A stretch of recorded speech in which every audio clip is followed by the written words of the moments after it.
Zeros ചെയ്തപ്പോഴും third equation നോക്കുക, അവിടെ കിട്ടിയത് നമുക്ക് -8 ആണ്. അപ്പൊ നമ്മൾ വെരിഫൈ ചെയ്തു.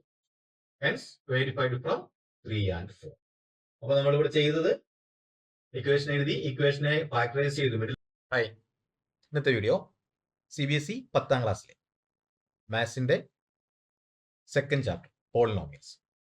ഈ ചാപ്റ്ററിലെ ഇമ്പോർട്ടന്റ് പോയിന്റ്സും ചാപ്റ്ററിലെ പ്രധാനപ്പെട്ട കുറച്ച് ക്വസ്റ്റ്യൻസും പുതിയ സിലബസിലെ കുറച്ച് ക്വസ്റ്റ്യൻസും ഒക്കെയാണ് ഇന്ന് നമ്മൾ ചെയ്യുന്നത്. ക്ലാസ്സിലേക്ക് പോവാം. Chapter 2 polynomials. Any question, find the zeros of the following quadratic polynomials and verify the relationship between the zeros and the coefficients. അപ്പോ ഇവിടെ find the zeros of the following quadratic polynomial. അപ്പൊ നമുക്ക് ക്വാഡ്രാറ്റിക് പോളിനോമിയൽ തന്നാൽ അതിന്റെ zeros കണ്ടുപിടിക്കുക, അതിന്റെ സമ്മും പ്രൊഡക്റ്റും കണ്ടുപിടിക്കുക. ഇനി നമ്മൾ ഇപ്പോൾ പഠിച്ച കാര്യവുമായിട്ട് അത് വെരിഫൈ ചെയ്യുന്നു.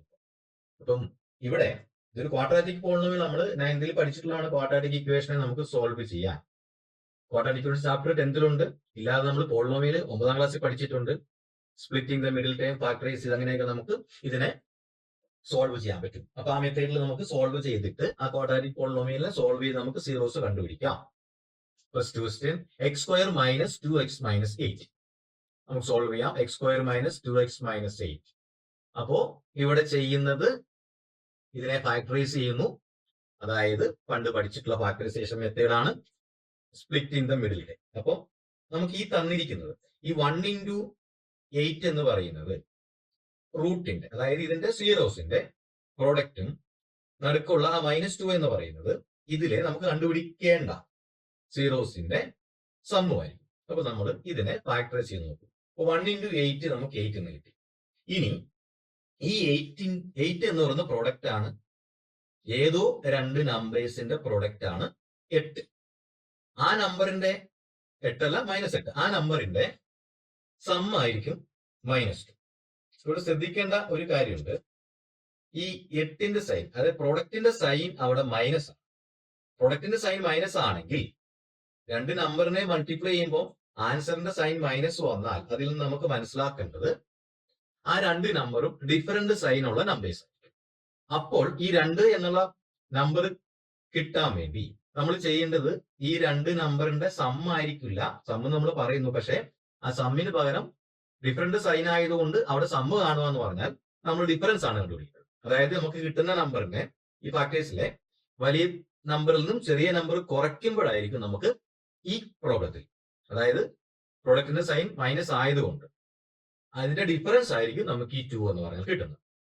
അപ്പൊ നമ്മൾ 8നെ നോക്കും. 8ന് നമുക്ക് ആ 8ന്റെ ഫാക്ടേഴ്സ് നോക്കാം. അപ്പോൾ നമ്മൾ നോർമലി പറയും ഇതിന്റെ സം ആണ് 2 എന്നാണ് പറയുക. ഇവിടെ രണ്ട് നമ്പറും ഡിഫറൻറ്റ്, രണ്ട് നമ്പറിന്റെ സൈൻ ഡിഫറൻറ്റ് ആയതുകൊണ്ട് നമുക്ക് എന്ത് ചെയ്യാം, ഈ 8ൽ നിന്ന് ഒന്ന് കുറച്ചാണ് നോക്കണ്ടേ. അപ്പൊ 8 - 1 നമുക്ക് 2 കിട്ടൂല. അപ്പൊ 1ഉം 8ഉം അല്ല ഇതിന്റെ ഫാക്ടേഴ്സ്. ഇപ്പൊ 2ഉം 4ഉം തമ്മിലുള്ള ഡിഫറൻസ് ഇവിടെ 2 ആണ്. 4 - 2 = 2. അപ്പൊ നമുക്ക് ഇവിടെ 4ഉം 2ഉം എന്ന് നമ്മൾ ഇതിന്റെ ഫാക്ടേഴ്സിനെ സെലക്ട് ചെയ്യും.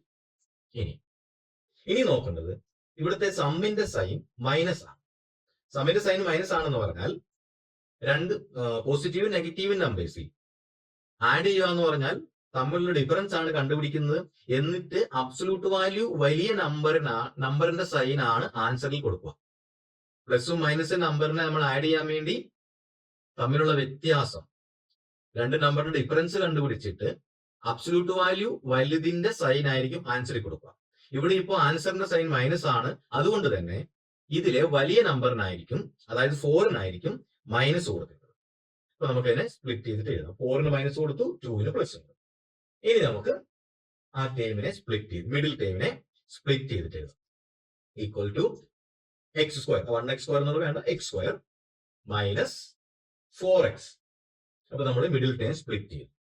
ഇനി രണ്ട് ടേമായിട്ട് തിരിച്ചിട്ട് കോമൺ ആയിട്ടുള്ള പുറത്തേക്ക് എടുക്കുന്നു. ഇതൊക്കെയാണ് ഈ വഴി പണ്ട് പഠിച്ചിട്ടുള്ളതാണ്. അപ്പൊ x² - 4x എന്നും 2x - 8 എന്നും നമ്മൾ സ്പ്ലിറ്റ് ചെയ്തു. ഈക്വൽ ടു x² - 4x നിന്നും എക്സിനെ പുറത്തേക്ക് എടുത്തു. അപ്പോ എക്സ് പുറത്തേക്ക് പോയാൽ ആദ്യത്തെ ടേമിൽ x² നിന്ന് x പോയാൽ x, 4x നിന്ന് x പോയാൽ പിന്നെ 4 പ്ലസ് 2x - 8 നിന്നും നമുക്ക് 2നെ പുറത്തേക്ക് എടുക്കാം. 2നെ പുറത്തേക്ക് എടുത്താൽ കിട്ടുന്നത് x - 4. 2x ന് 2നെ പുറത്തേക്ക് എടുത്തു. അപ്പൊ അവിടെ x മിച്ചം വന്നു. 8ൽ നിന്ന് 2നെ പുറത്തേക്ക് എടുത്താൽ 2 into 4 ആണ് 8, അതുകൊണ്ട് അവിടെ -4 കിട്ടി. ഇനി നമുക്ക് 2 ടേം ആണ് ഇവിടെ ഉള്ളത്. ഈ ടേമിൽ x-4 ഈ 2 ടേമിലും കോമൺ. അപ്പൊ നമ്മൾ x-4നെ പുറത്തേക്ക് എടുത്തു. പിന്നെയുള്ളത് x+2. അപ്പൊ x-4 into x+2 ആണ് നമുക്ക് ഇതിനെ ഫാക്ടറൈസ് ചെയ്തപ്പോൾ കിട്ടിയത്. അപ്പോ therefore x-4 and x+2 are the factors of x² - 2x - 8. ഇനി so the value of x² - 2x - 8 is 0 when x-4 equal to 0 or x-2 equal to 0. x-4 equal to 0 ആകുമ്പോഴും x+2 equal to 0 ആകുമ്പോഴും ഈ പോളിനോമിയലിന്റെ value 0 ആകും. അപ്പൊ exact എക്സിന്റെ കിട്ടുന്ന 2 values നമുക്ക് കണ്ടുപിടിക്കാം. x-4 equal to 0 ആണെങ്കിൽ x equal to എന്തായിരിക്കും? x-4 equal to 0 or x+2 equal to 0. ഇതിൽ നമുക്ക് എക്സിന്റെ value therefore x equal to ആ -4നെ ഇപ്പുറത്തേക്ക് കൊണ്ടുവന്നാൽ 4 ആയി or x equal to -2. അപ്പോ എക്സിന് 4 എന്ന വാല്യൂ വന്നാലും എക്സിന് -2 എന്നുള്ള വാല്യൂ വന്നാലും ഈ ക്വാഡ്രാറ്റിക് പോളിനോമിയലിന്റെ വാല്യൂ 0 ആകും. അതാണ് ഇതിന്റെ zeros. The zeros are 4 and -2. ഇനി നമുക്ക് ചെക്ക് ചെയ്യണം. എങ്ങനെ? നമ്മൾ സീറോസ് കണ്ടുപിടിച്ചു. ഇനി ആ സീറോസ് അതിന്റെ സമ്മും പ്രൊഡക്റ്റും കണ്ടുപിടിച്ചാൽ ഈ സമ്മും പ്രൊഡക്റ്റും ഈ -b/aയും c/aയും ആയിട്ട് ശരിയാവുമോ? അത് നമുക്ക് വേരിഫൈ ചെയ്യാം. Verify the relationship between the zeros and the coefficients എന്ന് പറഞ്ഞിട്ടുണ്ട്. ഇപ്പൊ നമ്മൾ സീറോസ് കണ്ടുപിടിച്ചു. ഇനി സീറോസിന്റെ സമ്മ് കണ്ടുപിടിക്കാം. അപ്പൊ 4 + -2 നമുക്ക് 2 എന്ന് കിട്ടി. അപ്പൊ ആൽഫ പ്ലസ് ബീറ്റ എന്നുള്ളത് എന്താണ്? നമുക്ക് 2 ആണ് കിട്ടിയത്. ഇനി ഈ ആൽഫ പ്ലസ് ബീറ്റ എന്താണ്? -b/a ആണ്. Coefficient of coefficient of x divide by coefficient of x² ആണ്. അത് ചെയ്ത് നോക്കുമ്പോൾ അവിടെ നമുക്ക് ഇത് തന്നെ കിട്ടുന്നുണ്ടോ? -2 coefficient of x² 1 equal to 2. Sum of zeros നമുക്ക് കിട്ടിയത് 2 ആണ്. നമ്മളിത് ആൽഫ പ്ലസ് ബീറ്റ ഇക്വേഷന്റെ റിലേഷൻഷിപ്പ് വെച്ചിട്ട് കണ്ടുപിടിച്ചപ്പോഴും നമുക്ക് 2 ആണ് കിട്ടിയത്. അപ്പൊ അത് ശരിയാണ്. ഇനി hence verified from 1 and 2 നമ്മൾ കണ്ടു. ഇനി നമ്മൾ നോക്കുന്ന product of zeros alpha beta 4 into -2 is equal to -8 ആണ്. അതിനവിടെ ഇക്വേഷൻ നമ്പർ 3 എഴുതി വെച്ചു. ഇനി ആൽഫ ബീറ്റ നോക്കുന്നു. Constant time c/a, constant time by coefficient of x² c/a ആണ്. അപ്പൊ അത് എത്രയായിരിക്കും? -8 ആണ് ഇവിടുത്തെ കോൺസ്റ്റന്റ് ടൈം.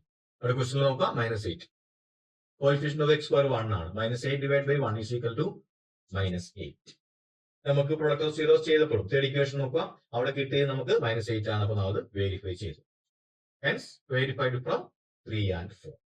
അപ്പൊ നമ്മൾ ഇവിടെ ചെയ്തത് ഇക്വേഷൻ എഴുതി, ഇക്വേഷനെ ഫാക്ടറൈസ് ചെയ്തു, മിഡിൽ ടൈം സ്പ്ലിറ്റ് ചെയ്ത് ഫാക്ടറൈസ് ചെയ്ത് സീറോസ് കണ്ടുപിടിച്ചു. സീറോസിന്റെ സമ്മും പ്രൊഡക്റ്റും കണ്ടുപിടിച്ചു. അത് -b/aയും c/aയിലും സബ്സ്റ്റിറ്റ്യൂട്ട് ചെയ്തിട്ട് നോക്കി അത് ശരിയാണെന്ന് നമ്മൾ ഉറപ്പുവരുത്തി വേരിഫൈ ചെയ്തു.